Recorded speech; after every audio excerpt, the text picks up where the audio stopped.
I'm from Havana, Cuba. I came in the early 60s with my family at the beginning of the revolution.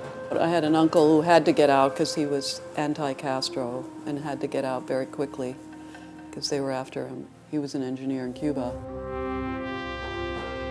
My father, he was an architect, and my mother just decided to get out as soon as possible after Castro had announced his connections with Russia.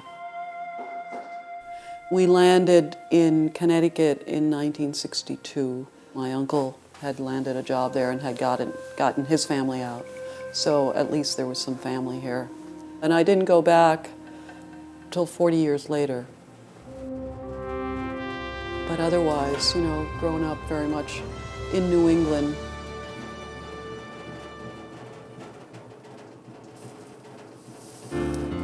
Rhode Island because of Rhode Island School of Design.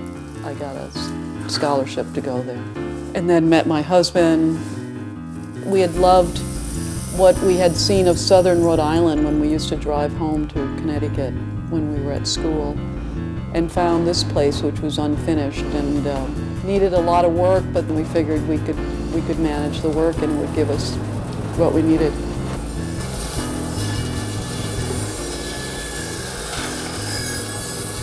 What happened to me is I didn't like working on canvas because I work at pieces. I like time to get into them, and so canvas just doesn't tolerate that kind of abuse.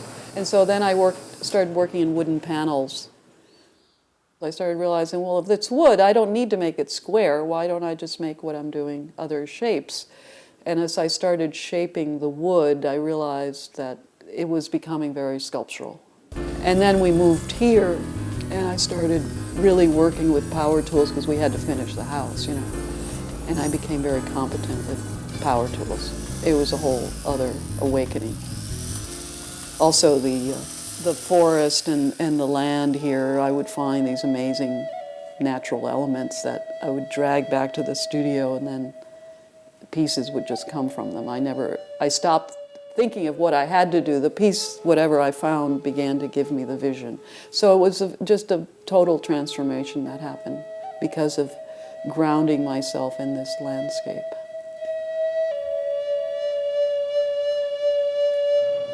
Cuba would always appear in some way in my work, because it's part of me. But in 2002, I went back, and it was a profound trip. I bicycled through the island for 3 weeks and really connected with the land, because that's really what I'm about.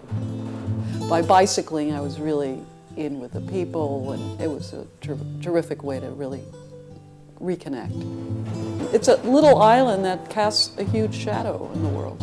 And it's also a powerfully beautiful place. And that trip provoked quite a response, and I'm still sort of playing that out.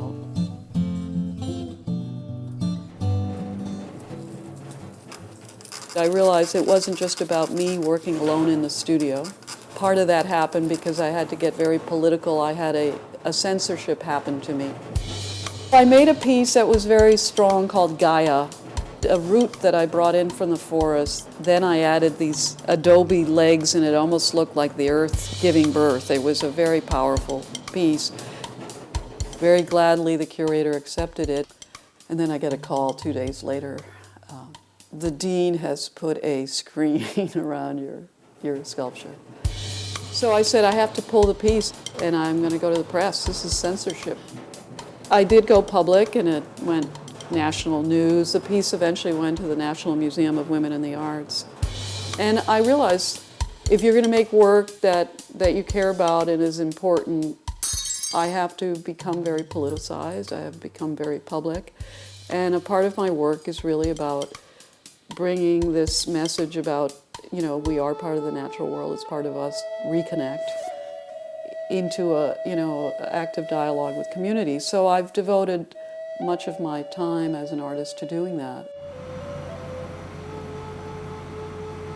Everything is absorbed through time in the sea, and the moon swam back, its rays silvered, and time and again the darkness was broken by the crash of a wave, and every day on the balcony of the sea, wings open. One project that's been going for a long time now in this kind of way is called Poetry of the Wild.